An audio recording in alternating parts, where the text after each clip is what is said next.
Yeah. So this is kind of our test run. Yeah, sure is.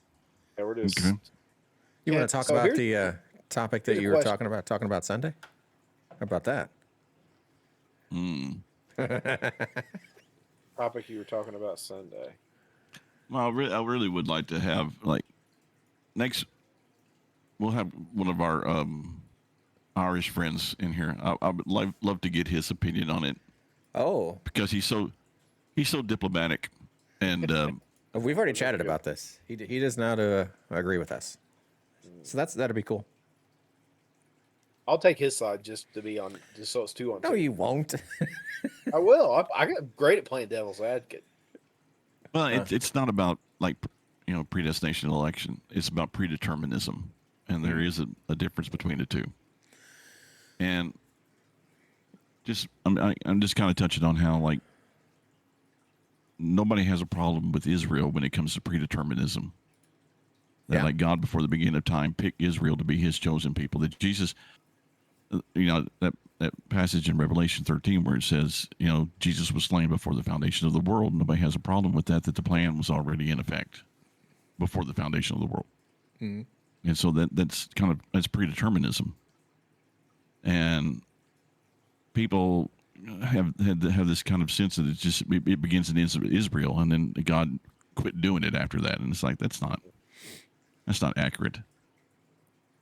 That people can believe, okay, you got this plan that's put in effect, at least by Genesis chapter 3, even if you don't believe it before foundation, in Genesis chapter 3, where he talks about the Messiah. Okay, so the plan's in effect. And God chooses Israel before there even is an Israel. Mm-hmm. And everybody's okay with that. That's what cracks me up. That's what I think is ironic. Everybody's totally okay with that. But if I made the thing, if I said, I believe before the beginning of time that God picked me to plant a church in this area. Right. And it's like, what's the difference between the two? Mm-hmm. Or if I say I was, here I was in Louisville to meet my wife, and we believe that was of God, of course. And it's like, why is it so hard to believe that before the beginning of time God already planned that? Mm-hmm. But people have a hard time with that stuff. Mm-hmm. Because what it means is that for God to have a predetermined plan means that He has to have predetermined people already there, and that's the issue. Yeah. And that's what people struggle with. Oh, I don't think people struggle with the idea of positive things being predetermined. It's damning things that people have issues accepting 100%. being predetermined. Yeah. And that is the difficult issue. I would agree with you. When bad things happen, it's like, okay, well, was this predetermined to happen? I get it. Mm-hmm. But are there soulmates? Huh? Are there soulmates? You talk about how you and Alicia were in your spot to meet your wife, right? Right. Is there only one person for you? I think so, because there's only one plan. Yeah, I've always thought so too, but that's a touchy subject for a lot of people. A lot of divorced people don't like that. They didn't find the right one the first time, did they? Or second or third. Or... Okay, but they can say, yeah, I didn't find the right one the first time. Mm-hmm. But they did eventually find the right one, and the reason why they didn't find it the first time is because they were doing what they wanted to do and not the will of God. Mm-hmm. And so it's touchy because everybody, they want to throw the baby out with the bathwater because they don't want to talk about, like I said, we think that like predestination and election is the same thing as predeterminism, and I see them as two very distinct things. And so people don't want to talk about those two things, so they throw out the other thing too. Like it's like when Paul's sitting there and he's killing Christians and Jesus is basically, you're my chosen instrument. I'm going to use you. Mm-hmm. So it wasn't based off of anything Paul had done. It just, God said, I choose you. You guys watch Narnia? Have you seen the movie Narnia? Is that the one where they go through a mirror? Mm-hmm. That's one of the movies.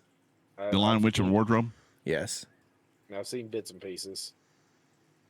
Well, it's authored by C.S. Lewis, right? Right. A what would they call it, Messianic Jew, right? So he converted to Christianity from his Jewish background. And the guy in the chat here says he liked the way C.S. Lewis addressed it in Magician's Nephew, which I've not read. He said Aslan had a plan for the end of time before Narnia was created, and he knew hundreds of years down the road he would take the brunt of the curse the witch would cast upon the world. Mm-hmm. C.S. Lewis is a great author anyways. He's always meddling faith into fiction. It's pretty cool. Yeah, his screw tape letters are fantastic. But it's because I can't live with the I guess the multiverse reality of that there is no plan. Mm-hmm. I can't exist that way. It's hard to believe that there would be an all-powerful, all-knowing God, and that there is no plan. Yeah, that's I don't know. That's and scary. I don't want to do the whole sermon for you, but it's just Romans chapter 11 is very interesting. Mm-hmm. Because Paul's entire argument is basically that God purposefully hardened the hearts of the Israelites Mm-hmm. so that the gospel could go to the Gentiles. Mm-hmm. And he actually says that. And God, you know why God did it? To make the Jews jealous. And so, when we say stuff like, well, Jesus died for me. It's like, no. Yes and no. Jesus died for the Jews, but we were grafted into the chosen people. Because Jesus himself said, I have come for the lost sheep of Israel. And there's that encounter that he has with that woman where he's like, why are you bothering me? I'm here for the Jews. I'm not here for Gentiles. And she was like, well, even the dogs get the scraps from the table. He was like, I haven't seen faith like this in all Jerusalem. But he wasn't making a point. He wasn't lying. He was saying, I have come for the Jews. And so it's just kind of like, yeah, if you were the only one left here on earth, Jesus would have died for you. And it's like, if you were Jewish, maybe.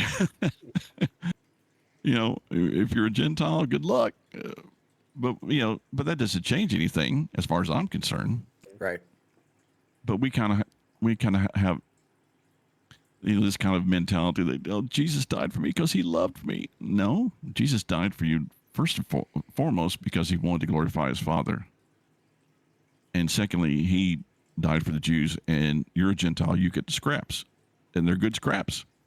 But that's what you get. So I'm going to... Mike's autofocus makes it look like he has a cameraman. It's zooming in and out every once in a while. I do. I've got a professional cameraman. So I'm going to kind of delicately introduce these things. You've got to feed bits and pieces. You just can't give it all at once because they're like, oh my gosh, my world is shattered. Mm-hmm. I like Israel. I don't do that fawning, unwavering support for Israel. It's like, I know they're God's chosen people. That's fine. They also deny Jesus Christ as the Messiah. Yep. But not at their own fault. Yeah, exactly. Found out this week it's not their own fault. Yep.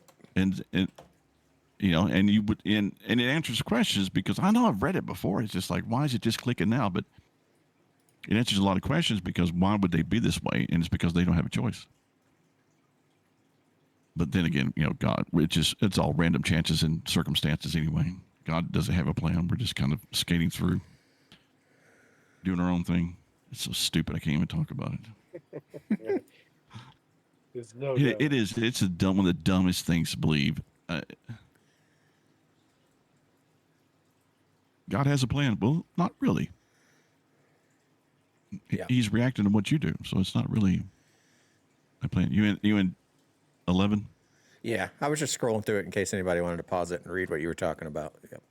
Well, next time we come back, we'll go verse by verse, and Okay. we'll talk about it. It's a fascinating, Romans is totally fascinating, but 11, That's right before you get into spiritual gifts, where he just drastically changes subject. But it's basically him doing, and it goes back to 10 as well, where he's just doing this thing about, is it all hopeless for Israel? And they're God's chosen people, and that's good enough for me, and that's why I will always support Israel. But do I like them? No, but I'll support them. Do you want to send them trillions of dollars? That is the question that is going around now. No, because the truth is, Israel could destroy Hamas with what they have right now. Mm-hmm. They don't need the money. Ukraine, oh my gosh, that is just a money laundering. Oh, yeah. Anybody thinks It is. Ukraine's actually getting all that money? Yeah, I don't think so. Now, Zelensky, he's got porno pictures of Biden with like 12-year-old girls. I mean, he's got something. Kidding me? And He's taking all that money and he's buying him some. I mean, he's got something on all these politicians, and he's just like, you send me money, or and that's because all he has to do is we send him $60 billion, and he writes a check for $1 million back to a politician in Washington, and then he's got them. Because if they vote against him, he's going to tell the American people what happened here. And so it's extortion, blackmail, money laundering. It's everything going on there. And so I'm so tired of hearing about Ukraine. I'm almost pulling for the Russians. Putin doesn't sound like such a bad guy after all. Well, I mean, we don't understand the whole. Yeah, that's always the thing. It's like there's always a bad guy and always a good guy, unless you go to Russia. Then I think the roles have reversed. You know what I mean? So it's like it's your perception, how you. I think they're both evil. I think you're talking about the lesser of two evils. Yeah. I think Zelensky is just as evil as Putin, in his own way. And people fly on Ukraine flags and stuff like that, and it's like, dude, yeah, they don't even know where Ukraine's at on the map. Exactly, 100%. That is a great point. Oh, I love Ukraine. Have you ever been there? Well, no. Have you ever been? Do you know where it is on the map? No. Do you know anything about their politics? No. Do you know anything about them besides what you saw on MSNBC? No. Right. That's just the thing, though. I mean, it seems like a very small portion of us over here know anything about Ukraine. When you saw Tucker Carlson go over there and interview him, we found out some dark secrets about Ukraine that's not taught in our history books over here. You know, Russia's not the only bad guy over there all the time. There was issues on both sides of that line. Yeah. Oh, Zelensky is Jewish. Oh, that explains a lot. Well, there you go.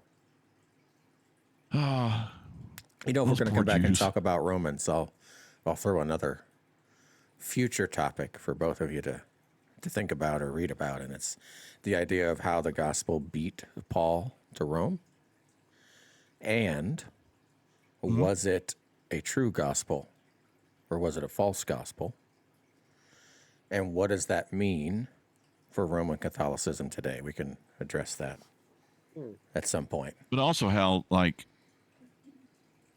especially in the area of spiritual gifts, everybody was talking like, well, you can only get spiritual gifts through apostolic succession and stuff like that. But spiritual gifts had already gotten to the church in Rome, and Paul had not even gotten there. Nobody had gotten there.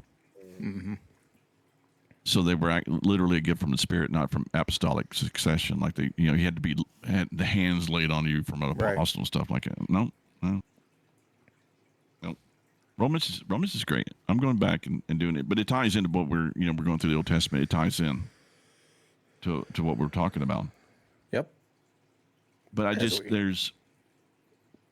like to see this turn into a men's Bible study. Mm-hmm. Yeah, I know we're knocking the dust off of things and we're playing with a new format, but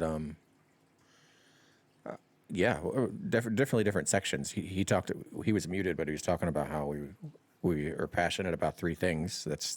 That's Jesus, cars, and video games, and hopefully we have sort of segmented areas of the show that focus on those things.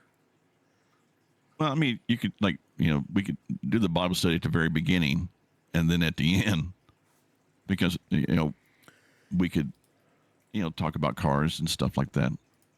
But just and not anything in depth, and not anything boring, and not anything fluffy or emotional. Just straight up, because it's such a need within our churches. Because you have to understand, pastors within the churches, their sole goal, their number one goal every single day, every single Sunday, is to put butts in the seats and keep butts in the seats. Mm-hmm.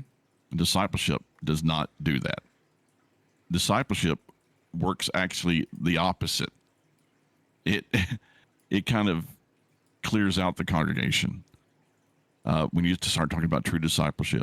So, and the men's Bible studies, bless their heart. I mean, but they're social gatherings, and there's really no in deep biblical study, especially as it relates to issues that concern men. So. And what's the deal with all the motorcycles? I'm so tired of that. It's just like every men's conference has a motorcycle. It's like, that's a sign of manhood. Maybe. I mean, really, I had a motorcycle. I didn't feel any manly. I wasn't a better husband because I had a motorcycle or a better father. But it's just like, yeah, you got to get a motorcycle because that just makes you. I think it's stupid and silly when you go to a men's conference and it's all this imagery, of the motorcycles and all the macho things, and some naked guy taking his shirt off and swallowing a sword, all those things that we kind of associate with masculinity. Hello? Hello. Hello. I'm podcasting. Goodbye. I guess he thinks I've just been down here talking to myself, which I do. Yeah. But I think that would be a great discussion also. And hopefully we can get some other guys on here to talk about what makes a man, what makes not just a godly man, what makes a man. Because I think... Hey, in today's society, you have to make it very clear that there's a wiener involved. A wiener involved. Right. That has to be number one. I wasn't going to include that, but I guess you would have to... You got to have the right parts. Yeah. I mean, in today's society, you got to say it, because if not, So, it's okay. Let me write it. So it went from 3 things to 4. Must have wiener. Must have a wiener. It's sad that you have to say that, but it's true. Yeah, it's 2024, so. Yeah.